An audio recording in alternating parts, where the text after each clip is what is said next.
Should I bulk or cut? This is a question I've asked myself far too often when I first started lifting. There are hundreds of videos, articles, and discussions about which one is best for you. So which one should you do? Well, it's a little bit more complicated than a one-word answer. By the end of this video, you should have a good idea about which is best for you. Let's first define what bulking and cutting are. A bulking diet includes nutrient and calorie-dense foods to promote muscle gains, whereas a cutting diet focuses on nutrient-dense, lower-calorie foods to stimulate fat loss. To decide which strategy to start with, assess your current body composition and long-term muscle and strength goals. That was literally the first thing that popped up on Google, and while it is correct, it also lacks information on how to know which one you should do. Yes, we know that bulking equals a calorie surplus and cutting equals a calorie deficit, but there is more than meets the eye when it comes to deciding which one is right for you. The most important thing when deciding if you want to bulk or cut is to first assess how you currently feel, how you currently look, and what your current goals are in the gym and with your physique. Obviously, we would all love to set the goal of getting really strong, packing down 20 pounds of muscle, all while getting shredded, but we do have to be realistic here. Here, we have 3 pictures of myself. Let's label them skinny,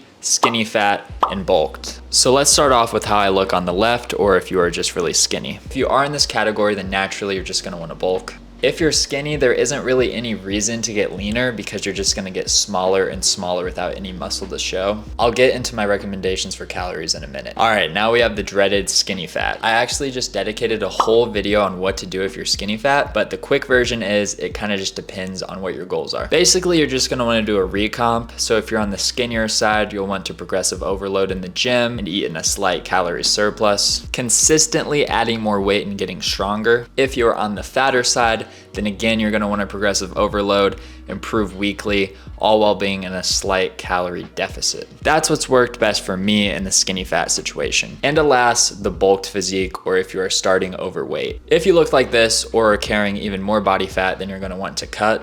How aggressive you cut kind of depends on your weight and body fat percentage, but again, I'll go over the calories for that in a minute. The kitchen is going to be the most important place you spend your time while dieting. It's true, you can't outrun or outtrain a bad diet. If you are skinny and want to bulk up, you will start in a 500 calorie surplus. That is an extra 3,500 calories on top of your maintenance, which means you should gain about 1 pound per week. Now, if you gain more or less than that in the beginning, don't worry, just write it out. And if you're consistently gaining too much weight or too little, then adjust accordingly. That's just the most basic approach. All right, so skinny fat is the most tricky. If you're on the skinny side, you'll want to be in about a 200 to 300 calorie surplus. If you're on the fat side, you want to be in about a 200 to 300 calorie deficit. Here's an example of the skinnier side of skinny fat, recomping for 6 months and then ending up like this. Depending on if you do that slight surplus or deficit, you should try to lose or gain roughly half a pound a week, or you might even maintain your weight. It all just depends on your body composition, and that is changing in a positive way. Remember just to give it time. Results don't happen overnight, especially if you're in that skinny fat situation. It can be really discouraging, but just give it a few months. If you're starting to see your body composition improving, then you're doing it right. If you're overweight, you'll want to be in a 500 calorie deficit.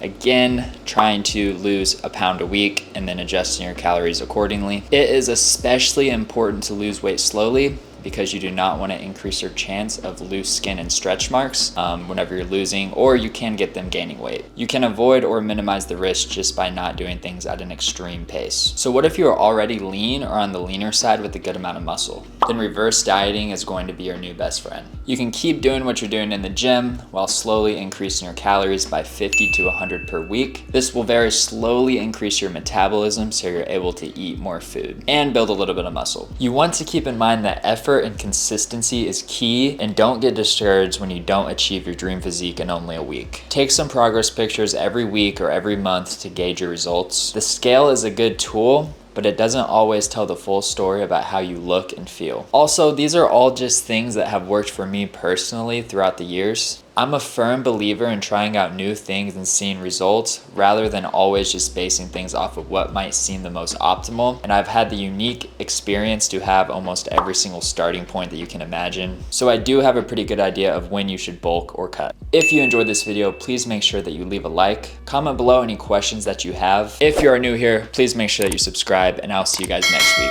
Peace.